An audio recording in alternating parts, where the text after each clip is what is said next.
Hello student, welcome to my YouTube channel. तो आज हम पढ़ेंगे त्रिभुज। आज हम पढ़ेंगे त्रिभुज पार्ट जिसका नाम है, और हम पढ़ेंगे प्रश्नावली 6.3। ठीक है, क्लास 10th के लिए। इससे पहले हम इसकी पुरानी वीडियो में हम कर चुके थे इसका सवाल नंबर या फिर प्रश्न संख्या 1 को हल कर चुके थे। तो इस वाले वीडियो में हम करेंगे इसकी प्रश्न संख्या 2 और प्रश्न संख्या 3 को अच्छे से हल करेंगे। तो अगर आपने पहले सवाल की वीडियो नहीं देखी हो तो इस वीडियो के डिस्क्रिप्शन में उसका लिंक है, उसको जा करके आप देख सकते हैं। तो आइए वीडियो को बिना किसी देरी के स्टार्ट करते हैं। तो आइए इस प्रश्न को सबसे पहले पढ़ लेते हैं। तो सबसे पहले हमें दे रखा है कि आकृति दे रखी है, यानी ये आकृति दे रखी है कि हमें दे रखा है कि त्रिभुज ओ डी सी समरूप है किसके, डी ओ बी ए के। और क्या दे रखा है कि कोण दे रखा है बी ओ सी बराबर है 125 के, यानी ये वाला कोण 125 हमें दे रखा है। यानी और ये वाला त्रिभुज क्या दे रखे हैं, एक दूसरे के समरूप दे रखे हैं। तो हमें बताना है, और ये वाला कोण भी मुझे कितना दे रखा है, 70 डिग्री का दे रखा है। तो हमें निकालना है डी ओ सी। क्या निकालना है, डी ओ सी, यानी ये वाला कोण निकालना है। और एक हमें ये वाला कोण पता करना है, और हमें एक ये वाला कोण हमें पता करना है। तो आइए इसको लिख लेते हैं। तो सबसे पहले हम लिखेंगे इसका हल। तो सबसे पहले हमें दिख रहा है कि हमने पढ़ा है, कहाँ पे पढ़ा है, जब दो रेखाएं क्या होती हैं, समांतर होती हैं, तो उनको प्रतिच्छेद करने वाली एक क्या होती है, तिर्यक रेखा, वहाँ पर बनने वाले कोण क्या होते हैं, बराबर होते हैं। यानी एक ये क्या है, रेखिक रेखिक मुँह बनाएगी। क्या बनाएगी, क्योंकि सरल रेखा बनाएगी। तो यहाँ पे हम क्या कर सकते हैं, इस वाले कोण को और इस वाले कोण का योग कितने डिग्री का होता है, 180 डिग्री के बराबर होता है। तो उसको भी एक बार लिख लेते हैं। तो कैसे होगा वो भी देख लेते हैं एक बार। तो सबसे पहले लिखते हैं कि डी ओ बी एक क्या है, सरल रेखा है। क्या है, सरल रेखा है।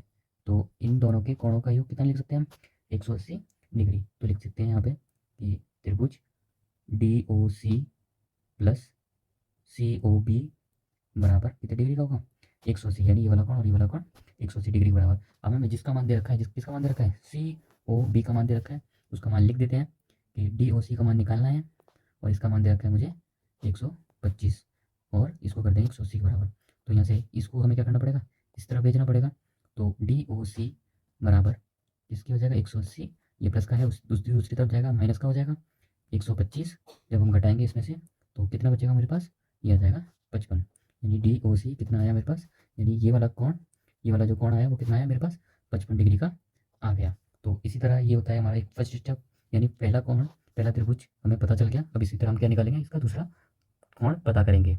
इसी तरह हम इसका अब ये वाले कोण की मान पता करेंगे। तो उसके लिए हमें पता चल गया कि ये क्या बन रहा है, एक त्रिभुज बन रहा है। तो हमें पता है कि त्रिभुज की क्या होती है, प्रॉपर्टी से हम क्या करेंगे, क्योंकि त्रिभुज की प्रॉपर्टी क्या कहती है, नियम होता है इसका कि त्रिभुज के तीनों कोणों का योग 180 डिग्री का होता है। तो लिखेंगे त्रिभुज डी ओ सी में क्या होगा कि डी सी ओ प्लस त्रिभुज कोण C D O plus D O C किसके बराबर होगा, 180 डिग्री का होगा, क्योंकि त्रिभुज के तीनों कोणों का योग 180 डिग्री होता है। अभी हमने ये वाला कोण निकाला है, ये वाला कोण निकालना है, ये वाला कोण हमने पता कर लिया। तो जिसका कोण हमें पता है उसका मान रख देते हैं। तो मान रख देते हैं, तो हमें इसका मान निकालना है, प्लस अभी इसका मान अभी कितना दे रखा है, 70 डिग्री दे रखा है। कहाँ से लिखा हमने, ये चित्र से लिखा, और ये वाला मान अभी हमने निकाला है, और 180 के बराबर कर देंगे। अब इन दोनों को जोड़ेंगे, जोड़ने के बाद क्या हो जाएगा, इसको उसमें से 180 में से घटा देंगे। 180 माइनस, इन दोनों को जोड़ने पर कितना आया हमारे पास, इन दोनों को जोड़ने पर आएगा हमारा, 125। तो 180 में से 125 घटाएंगे, तब भी कितना बचेगा हमारे पास, 55 डिग्री। यानी ये वाला कोण भी कितना आया मेरे पास, 55 डिग्री का आया, यानी 55 डिग्री का कोण आया।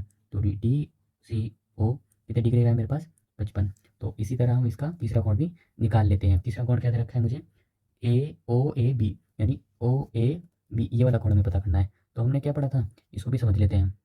तो इसको हम लिख सकते हैं कि जब हमें पता है, क्या पता है, कि इसको लिख देते हैं, एक बार पहले लिख के बता देता हूँ कि कौन सा कोण होगा, कोण ओ ए बी बराबर होगा किसके, ओ सी डी के।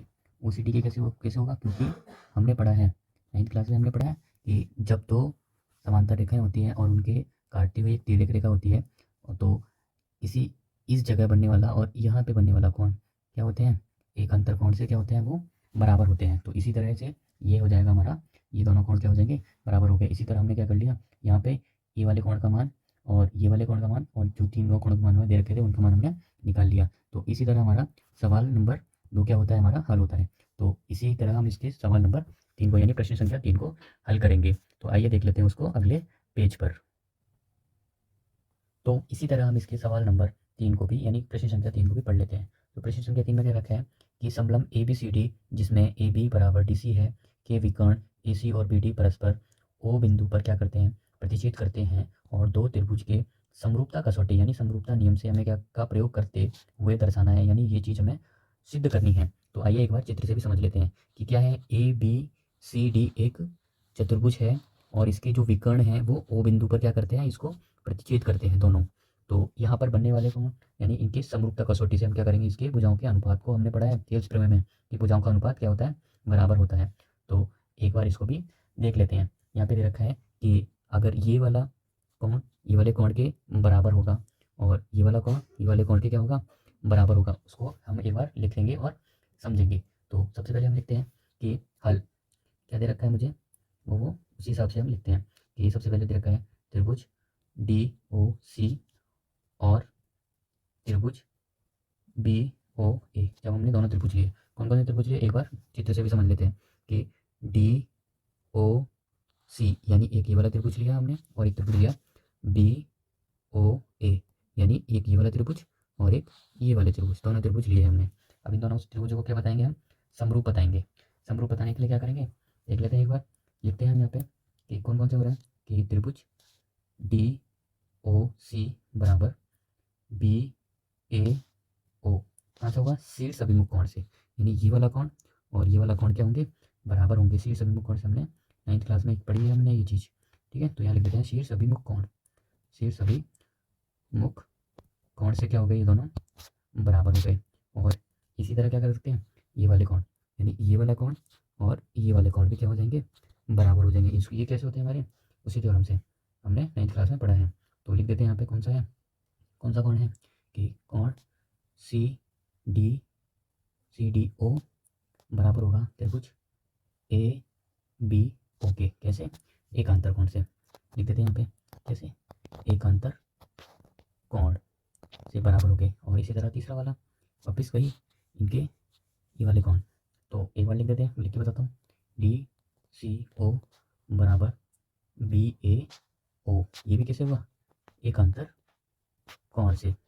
तो हमें कौन सी वाले समरूपता लगी इसमें, ये भी देखना, ये A है यानी ये कोण है, ये कोण है और ये भी कोण है, यानी angle angle angle angle angle समरूपता से क्या हो गया, ये बराबर हो गया यानी समरूप हो गए। तो यानी त्रिभुज DOC समरूप हो गया त्रिभुज BOA यानी A समरूपता से, ठीक है, ये हो जाएगा, इन दोनों के समरूप हो जाएगा। तो इसी तरह हम क्या लिख सकते हैं, इनकी भुजाओं का अनुपात भी बराबर लिख सकते हैं। तो भुजाओं का अनुपात कैसे लिखेंगे कि DO कैसे लिखेंगे, लिख कर देख चित्र से देख लेते हैं कि DO बटे में BO, तो लिखते हैं कि DO बटे में BO बराबर CO बटे में AO यानी CO बटे में AO, और वो कैसे हो जाएगा, BO बटे में DO बराबर किसके हो जाएगा, AO बटे में CO। यही हमें क्या लाना था, यही हमें सिद्ध करके लाना था और यही हम क्या कर चुके हैं, इसको सिद्ध कर चुके। इसी तरह हमारा प्रश्न संख्या 3 हल होता है। और अगर आपको इस प्रश्न में कोई भी दिक्कत है या फिर कोई भी दिक्कत आती है किसी भी प्रश्न में, तो आप कमेंट करके मुझसे पूछ सकते हैं। तो इसीलिए अगर आपको वीडियो पसंद आती है तो शेयर करें इसको और वीडियो को लाइक करें, और इसी तरह आगे की वीडियो देखने के लिए चैनल को सब्सक्राइब भी कर लें। तो इसलिए इस वीडियो में यहाँ तक, आगे मिलते हैं कल नए चैप्टर के साथ, नए सवाल के साथ। Thank you.